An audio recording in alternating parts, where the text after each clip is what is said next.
Horror कहानियां थी। खून की प्यास पार्ट 2। और उसके बाद वो जंगल एक बार फिर से सुमन की चीखों से गूंज उठा। लेकिन आज की रात सुमन की चीखों को सुनने वाला वहां पर कोई भी नहीं था। अगर वहां पर कोई मौजूद था तो बस हरिया, जो कि अब एक भेड़िए में बदल चुका था।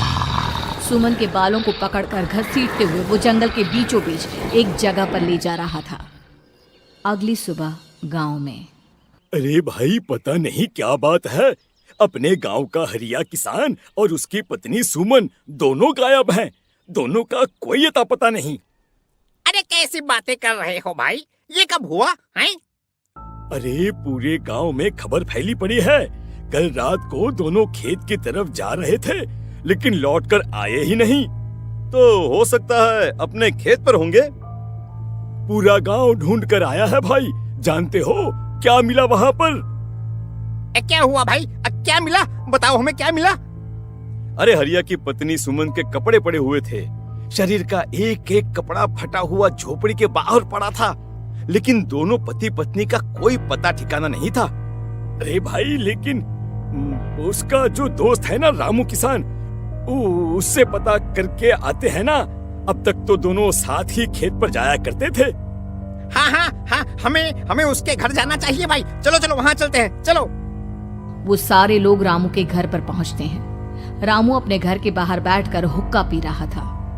आज सारे के सारे लोग टोली बनाकर मेरे घर क्यों आ रहे हैं? क्या कोई मर गया क्या भाई? अरे कैसी बातें कर रहे हो? तुम्हारा सबसे अच्छा दोस्त हरिया और उसकी पत्नी गायब है, और तुम यहाँ बैठकर हुक्का पिए जा रहे हो हैं? रामू ने अजीब सी नजरों से उन सब गांव वालों की तरफ देखा, जिसकी वजह से वो लोग एक बार के लिए डर गए। गायब है? अरे गायब नहीं है, मुक्ति मिल गई है। उन दोनों को मुक्ति मिली है। इस दुनिया में आकर हर इंसान पाप करता है, और उसे उसके पापों के लिए मुक्ति मिलना बहुत जरूरी है। अरे ये कैसी बहकी बातें कर रहे हो भाई, हैं? और इसका चेहरा अजीब सा क्यों लग रहा है?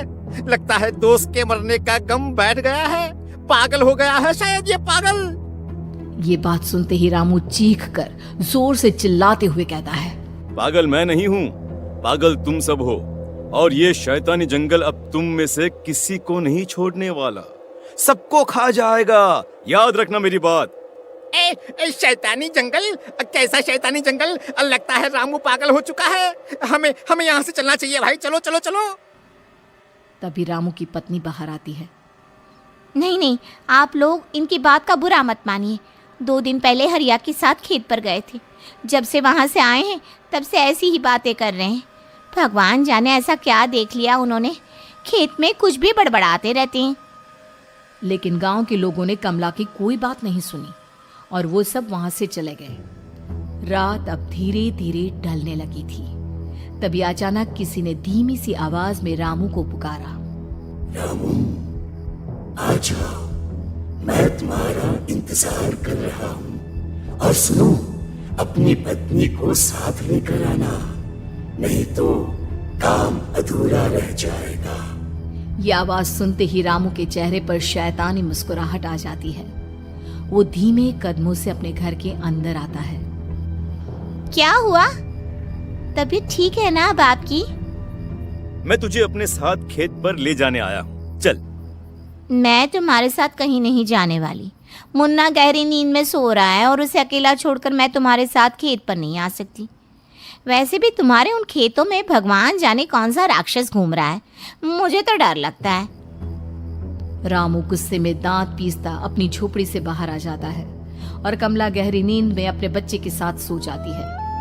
तभी अचानक रात को रामू की झोपड़ी के ऊपर एक साया वही गाना गुनगुनाते हुए घूमने लगता है, जो हरिया के मोबाइल में बजा करता था।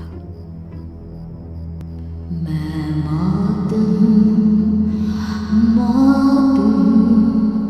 मौत जो बसरी है चारों ओर, जो आएगी कहीं से भी निगल जाएगी सबको। मैं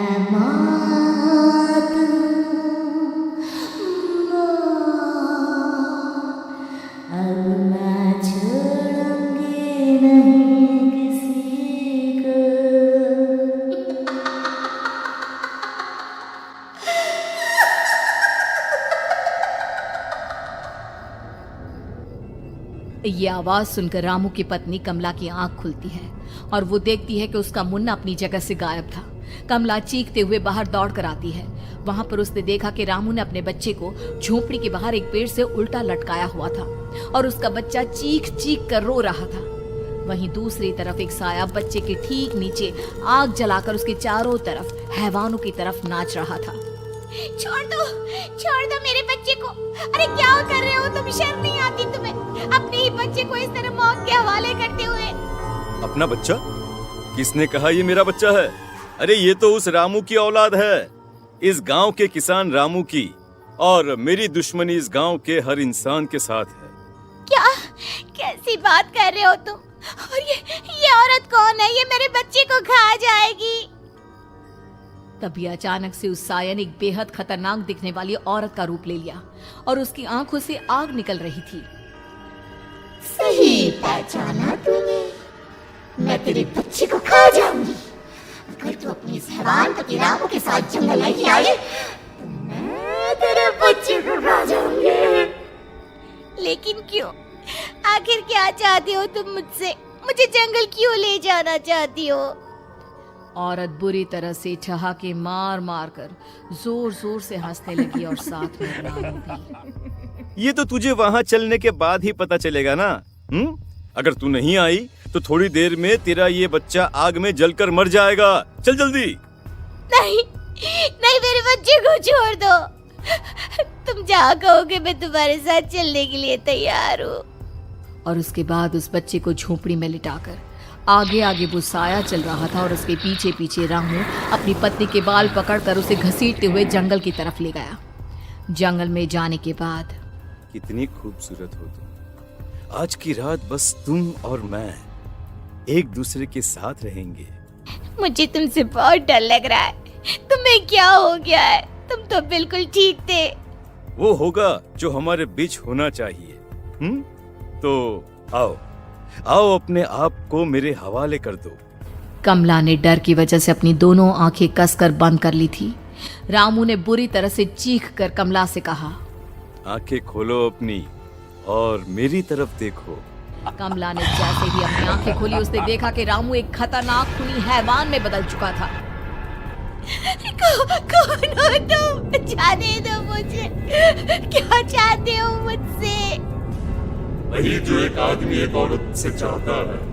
मैं तुम्हारा पति रामू नहीं, बल्कि इस जंगल का एक भेड़िया हूँ, और आज की रात तुम्हारे खून से अपनी प्यास बुझा जाऊं। और उसके बाद वो जंगल कमला की दर्दनाक चीखों से गूंज उठा। अगली सुबह कमला के कपड़े भी जंगल में उसी तरह पाए गए जैसे कि सुमन के पाए गए थे। इस घटना के बाद पूरे गांव में दहशत का माहौल था।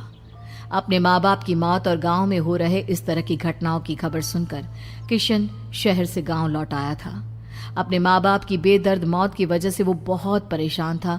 तभी अचानक उसे अपने घर में खाट के नीचे पड़ा हुआ वो मोबाइल फोन मिला जो उसने अपने पापा हरिया को गिफ्ट किया था। अरे कितने प्यार से पापा के लिए मोबाइल फोन लेकर आया था। इसे एक दिन भी काम में नहीं ले पाए। और आखिर कौन है जो गांव में इस तरह की हत्याएं कर रहा है? क्या है इन सब के पीछे? क्या है? मुझे पता करना ही होगा, वरना एक दिन पूरा का पूरा गांव खाली हो जाएगा। इस गांव में एक भी जिंदा इंसान नहीं बचेगा। गांव के लोगों की मदद करने के इरादे से किशन अपने गांव से दूर एक दूसरे गांव में बहुत बड़े तांत्रिक के पास मिलने के लिए गया। तांत्रिक बाबा, अब आप ही कुछ उपाय बता सकते हैं। भगवान जाने हमारे गांव को किसकी नजर लग गई है। नजर नहीं लगी है, किसी ने तुम्हारे गांव को बद्दुआ दी है। किसी सताई हुई आत्मा का प्रकोप है और अब वो पूरे गांव में किसी को नहीं छोड़ेगी जब तक उसकी आत्मा को शांति नहीं मिल जाती। अरे लेकिन ऐसा कौन है बाबा? किसकी आत्मा है और कैसे मिलेगी उसे शांति? मौत है मौत, कहीं से भी आएगी और सबको निगल जाएगी। इससे बचने का सिर्फ एक ही उपाय है, लेकिन उस उपाय को करना आसान नहीं होगा। जो भी उस उपाय को करने की कोशिश करेगा उसकी जान जा सकती है। भले ही मेरी जान चली जाए, लेकिन मैं अपने गांव के लोगों की जान बचाने की पूरी कोशिश करूंगा बाबा। तो ठीक है, फिर अगली अमावस की रात जैसा मैं कहता हूँ वैसा ही करना। अमावस की रात तांत्रिक के बताए अनुसार किशन अपने साथ केरोसिन लेकर जंगल की तरफ चल पड़ा। उसके हाथ में देवी के मंदिर का सिंदूर भी था। किशन जंगल के बीचों बीच पहुंचा। ये देखकर उसकी आंखें फटी की फटी रह गई। वहां एक उबलते पानी का तालाब था और कई लोगों की लाश लटक रही थी। किशन के माँ बाप की लाश भी वहीं थी। माँ, बापू, क्या हो गया? ये क्या हो गया? तभी वहां पर एक औरत और आदमी आते हैं। उन्हें देखकर किशन चौंक जाता है। गोपाल काका, आपकी तो 5 साल पहले मौत हो गई थी। और निर्मला काकी, आप? मौत तो हो गई थी, लेकिन तुम ये नहीं जानते कि हमारी मौत कैसे हुई थी। क्या कहना चाहते हैं आप? कुछ नहीं, बस ये जान लो कि अब इस गांव में कोई जिंदा नहीं बचेगा। लेकिन क्यों काकी? क्योंकि 5 साल पहले इन गांव वालों ने मुझे डायन बताकर पत्थर मार मार के मार डाला। मेरी कोई गलती नहीं थी। गांव का एक बच्चा क्या लापता हुआ, सारा इल्जाम मेरी पत्नी पे डाल दिया। और जब मैंने निर्मला की जान बचाने की कोशिश की तो मुझे भी मार डाला। आपके साथ ये बहुत गलत हुआ काकी, लेकिन आप जो कर रहे हैं वो भी सही नहीं है ना? तुम यहाँ से चले जाओ वरना तुम भी नहीं बचोगे। हमारी आत्मा पिछले 5 साल से मुक्ति के लिए भटक रही है। चले जाओ यहाँ से। मौका देखकर किशन सिंदूर उन दोनों के ऊपर डाल देता है।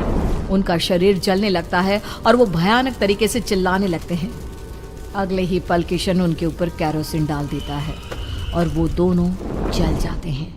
किशन अपने माँ बाप और दूसरी लाशों का अंतिम संस्कार करवाता है और अपने घर लौट आता है। लेकिन वो अभी भी इस बात से अनजान है कि मोबाइल अभी भी बज रहा था। मैं मौत हूँ।